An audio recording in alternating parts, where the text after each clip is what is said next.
सो hey guys, कैसे हो आप सभी लोग। Welcome back to my channel एजी अनाई मांगा। गाइस, आज मैं एक्सप्लेन करने जा रहा हूँ बुक ऑफ एस्पर के एपिसोड नंबर 580 को, कि काफी ज्यादा अमेजिंग होने वाला है। इसलिए पहले वीडियो को लाइक शेयर कमेंट सब कुछ कर डालना। एंड बाकी जिन लोगों ने भी अभी तक इसका पिछला एपिसोड नहीं देखा है तो मैंने उस एपिसोड का लिंक इस वीडियो के नीचे डिस्क्रिप्शन में दे दिया है, आप लोग जा करके पहले उस एपिसोड को देख लीजिए। बाकी तो जिन्होंने ऑलरेडी देख रखा है तो उनके लिए शुरू करते हैं हमारा आज का ये वाला एपिसोड। लेकिन उससे पहले Uzair Khan, thank you for joining ज़ूफेन silver demons. Guys, I know chapter काफी ज्यादा देर पहले ही आ चुका है, लेकिन वो चाइनीज लैंग्वेज में था जो कि मुझे एक्सप्लेन करना बिल्कुल भी अच्छा नहीं लगता। इंग्लिश लैंग्वेज में रिलीज होने में थोड़ा टाइम लगता है, इसलिए मैं उसका इंग्लिश में आने का इंतजार कर रहा था। और अब जब आ गया है तो चलिए शुरू करते हैं। तो अब इस एपिसोड की स्टार्टिंग में हमें ज़ूफेन को दिखाया जाता है जो कि काफी ज्यादा हैरानगी में डान किंगशन से कहता है कि सीनियर, ये तो अभी डान किंगशन अपने स्पिरिचुअल वर्ल्ड में ही कहता है कि हाँ, जो तुम देख रहे हो यही है मेरी ट्विन सोल्स। इनमें से एक तो मेरी स्वॉर्ड की सोल है जबकि दूसरी वाली एक हेवन ड्रैगन की सोल है। तो अब डान किंगशन की ये बात सुनने के बाद में ज़ूफेन अभी भी हैरानगी में उन ट्विन सोल्स को ही देख रहा होता है, जिन्हें की देख करके तो ज़ूफेन की भी पूरी तरीके से बोलती बंद हो चुकी होती है। तभी अचानक डान किंगशन अपने स्पिरिचुअल वर्ल्ड से ज़ूफेन को बाहर निकाल देता है और फिर ज़ूफेन से कहता है कि इसी वजह से मैं इस वेस्टरलैंड का सबसे स्ट्रॉन्गेस्ट पर्सन हूँ और अब इसी के साथ में मेरी तरह अगले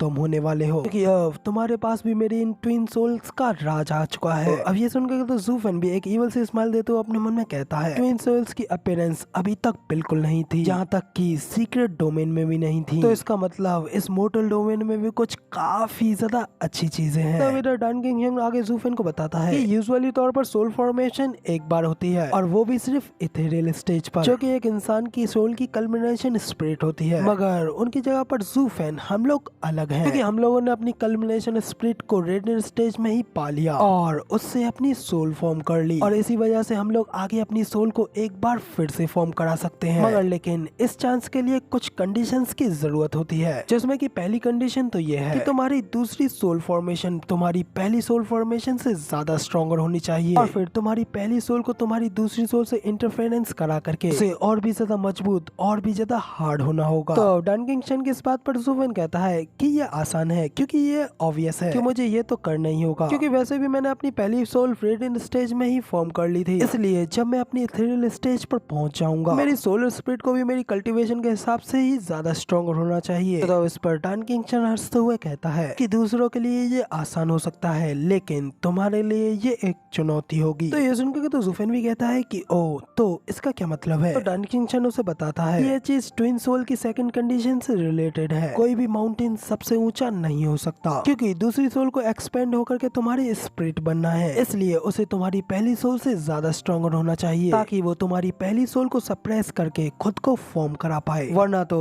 तुम इसे करने में पूरी तरीके से फेल हो जाओगे। डान किंगशन की ये बात सुनने के बाद में ज़ूफेन भी सीरियस होते हुए अपने मन में कहता है कि मैं समझ गया, और फिर ज़ूफेन अपनी फर्स्ट सोल के बारे में सोचते हुए कहता है कि मेरी first soul heaven dragon soul है, जो कि एक वर्ल्ड एनर्जी का ही स्वरूप है, जो कि साथ ही एक सोल का सबसे अच्छा रूप भी है। तो फिर अब मेरे लिए हेवन ड्रैगन सोल से ज्यादा स्ट्रॉन्गेस्ट क्या हो सकता है। तो अब जब ज़ूफेन इसके बारे में ये सब सोच रहा होता है कि तब इधर डान किंगशन आगे ज़ूफेन से कहता है कि क्योंकि तुम मुझे पहले नहीं मिले, और साथ ही ये देखकर कि हम दोनों एक दूसरे के कितने ज्यादा एक समान हैं। अगर मैं तुमसे पहले ही मिल चुका होता तो मैं तुम्हें पहले ही पहली सोल बनाते हुए इस बात की चेतावनी दे चुका होता, ठीक वैसे ही जैसे कि मैंने अपनी पहली सोल तलवार की बनाई, ताकि उसे मेरे हेवन ड्रैगन की सोल के साथ में दबाया जा सके और ट्विन सोल आर्ट की कंडीशन को कंप्लीट किया जा सके। तो तब इस पर ज़ूफेन डान किंगशन कहता है कि सीनियर, अब आप मेरा मजाक उड़ा रहे हैं और मुझे पछतावा करने पर मजबूर करा रहे हैं, लेकिन अब मैं ये मानने से बिल्कुल इनकार करता हूँ, क्योंकि मुझे पता है कि अगर आपको भी पहली बार हेवन ड्रैगन सोल को फॉर्म करने का मौका दिया जाता तब आप भी तलवार सोल की जगह पर पहले उसे ही चुनते, और मैं ये शर्त लगा सकता हूँ कि तब आप ये भी नहीं जानते होंगे कि ट्विन सोल भी होती है। ज़ूफेन की इस बात पर तो डान किंगशन भी शब्द खड़े रह जाते हैं, और फिर आगे ज़ूफेन से कहते हैं कि हाँ, ये बिल्कुल सच है। जब मैंने अपनी स्वॉर्ड सोल को फॉर्म किया था, मेरे पास में हेवन ड्रैगन सोल को फॉर्म करने का पहला चांस बिल्कुल भी नहीं था। हालांकि इसी की वजह से मुझे अपनी ट्विन सोल फॉर्म करने की अंतर्दृष्टि मिली और ना रुकने का जुनून भी। तो इसके बाद में फिर ज़ूफेन आगे डान किंगशन से पूछता है कि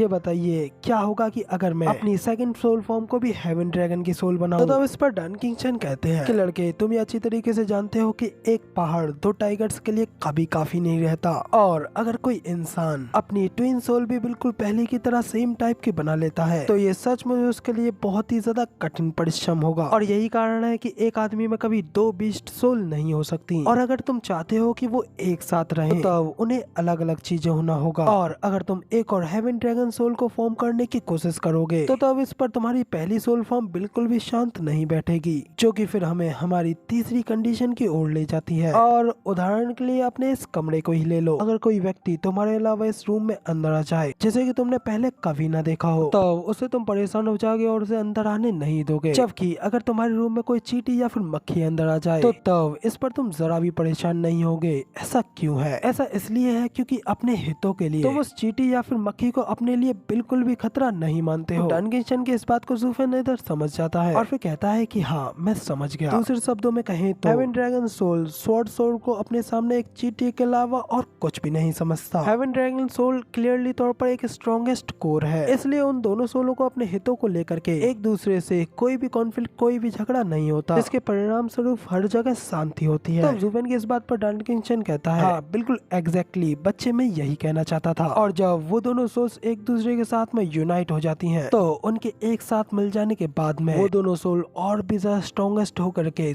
ट्विन सोल्स कहलाई जाती हैं। और जहाँ तक उन्हें प्राप्त करने का सवाल है, तो मैं ऑलरेडी वो तो मैं लिख करके पहले ही दे चुका हूँ। अच्छी तरीके से केयरफुली पढ़ना और अपना पूरा बेस्ट देना। और अब क्योंकि मैं बस तुम्हारी यहीं तक मदद कर सकता था, तो ठीक है फिर मैं अब चलता हूँ। इतना कहकर के जैसे ही डनगिंशन जाने लगता है, तो ज़ूफेन उसे आवाज लगाते हुए कहता है कि मगर लेकिन सीनियर, मैं बाकी की सारी चीजें तो समझ गया, मगर लेकिन मुझे ये तो बता करके जाए कि आखिर मैं हेवन ड्रैगन सोल से भी ज्यादा स्ट्रॉन्गेस्ट सोल कैसे बना पाऊंगा। प्लीज मुझे इस बारे में समझा के चाहिए सीनियर। तो इस पर डनगिंशन कहता है कि मेरे पास इसके लिए कोई सॉल्यूशन नहीं है और ये सब कुछ अब सिर्फ और सिर्फ तुम्हारी किस्मत पर ही निर्भर करता है। और इन सब के अलावा मैंने किसी भी हालात में तुम्हारे फेवर को रिटर्न कर दिया और खुद को इस बंधन से मुक्त कर लिया है। और अब तुम्हारी सक्सेस, तुम्हारी सफलता सिर्फ और सिर्फ तुम्हारे कंधों पर ही टिकी होगी। और वैसे भी मैं इसके लिए बिल्कुल शक्तिहीन हूँ। कहते ही फिर डनगिंशन वहाँ से बड़ी तेजी से चला जाता है। इधर ज़ूफेन सिर्फ उसे रोकता रह जाता है और फिर वहाँ पे खड़ा अपने मन में कहता है, डैम तुम ऐसा अनफरामोस बूढ़े खुसट, तुमने क्लियरली तौर पर इस चीज का सिर्फ और सिर्फ मुझे लुभाने के लिए ही इस्तेमाल किया है, क्योंकि आखिर मैं उस हेवन ड्रैगन सोल से ज्यादा स्ट्रॉन्गेस्ट सोल कैसे बना पाऊंगा। तो कहते ही फिर ज़ूफेन अपने हाथ को आगे बढ़ाता है, फिर उसकी उंगलियों में से रेड कलर का ऑर्डर निकलने लगता है। बाद ही ज़ूफेन के हाथ में उसकी सीक्रेट डेमोनिक स्वॉर्ड हो जाती है। और फिर उसे देख ज़ूफेन अपने मन में कहता है कि ओ वॉल्टिंग स्वॉर्ड, मैं उस समय इतना ज्यादा जल्दी में था कि तब मुझे तुम्हारा नाम जानने का भी समय नहीं मिला। और अब मुझे समझ में आ रहा है कि आखिर वो ओल्ड मैन क्या चाहता था। इसलिए अब मैं बस सिर्फ यही आशा कर सकता हूँ कि वो कमबख्त फिर से मेरे पास इसे लेने के लिए ना आ जाए, क्योंकि अगर ऐसा हुआ तो मुझे खत्म होने से कोई नहीं रोक सकता। इधर ज़ूफेन अपने मन में ये सब सोच ही रहा होता है कि तभी अचानक टेलीपैथी के थ्रू ज़ूफेन के दिमाग में डनगिंशन की आवाज आती है कि वैसे लड़के। लेकिन अचानक इस आवाज को सुनकर तो ज़ूफेन काफी ज्यादा शॉक हो जाता है और जल्दबाजी से स्वॉर्ड को छुपाने की वजह से वो फिर से और ज्यादा जख्मी हो जाता है। जबकि डनगिंशन अभी भी टेलीपैथी के थ्रू उससे कहता है, मुझे नहीं लगता है कि तुम बैटल के बीच में अपने इन जख्मों को हमेशा के लिए छुपा करके रख पाओगे, और अगर उन दोनों एक्सीलेंटों ने इसके बारे में सच्चाई का पता लगा लिया बाद में तो तुम और भी ज्यादा बुरे फंस जाओगे। तो इस पर ज़ूफेन अपना दर्द छुपाते हुए कहता है कि मेरे बारे में इतनी चिंता करने का आपका शुक्रिया सीनियर, लेकिन इस चीज के लिए मेरे पास एक ब्रिलियंट प्लान है। तो इस पर डनगिंशन कहता है कि ओ ये तो बहुत ही ज्यादा अच्छा है, मगर लेकिन अगर दुर्भाग्य तुम्हारे साथ हो जाता है तो बेहतर होगा कि तुम इसमें अपने साथ मुझे भी ना घसीट लो और जो कुछ भी तुम्हारे साथ में हुआ वही बता देना, वरना ये कितनी ज्यादा शर्म की बात होगी, इतनी ज्यादा आंखें तुम्हारे ऊपर होंगी। हालांकि मैं इस परेशानी को शुरुआत से ही रोक देता ताकि इससे तुम्हारा कॉन्शियस बिल्कुल शांत रहे, लेकिन अगर मैं अभी ऐसा करता हूँ तो इसका उल्टा ही असर होगा। डनगिंशन की ये सारी बातें सुनने के बाद में ज़ूफेन भी अपने मन में कहता है कि क्या ये आदमी सारा मैटर अपने हाथ में ले लेता। वो तो भगवान का शुक्र है कि मैं नाटक करने में काफी ज्यादा अच्छा हूँ और अभी सभी लोग मेरे अंदर काफी ज्यादा इंटरेस्टेड है, इसलिए वो अभी मुझे नहीं छुएगा ना। तो ये सोच करके तो मेरी रूह भी कांप रही है कि आखिर यहाँ की कैसी हालत होती। इतना कहते हुए फिर ज़ूफेन डनगिंशन के हाथों से दी गई उस टेक्निक को देखने लगता है, फिर अपनी फिंगर का यूज करते हुए उस टेक्निक को खोल करके देखता है। इसे देखते ही ज़ूफेन काफी ज्यादा हैरान और शॉक हो जाता है, साथ ही फिर मुस्कुराते हुए अपने मन में कहता है कि डनगिंशन सच में एक ट्रू जीनियस है, जिसने कि खुद अपने हाथों से इतनी ज्यादा रहस्यमय आर्ट का आविष्कार किया है। सच में ये तो एक शर्म की बात है कि वो इस मोर्टल डोमेन में पैदा हुआ और उसकी ये शुरुआत ही खराब रही, वरना अगर वो पहले ही सीक्रेट डोमेन में पैदा हुआ होता तो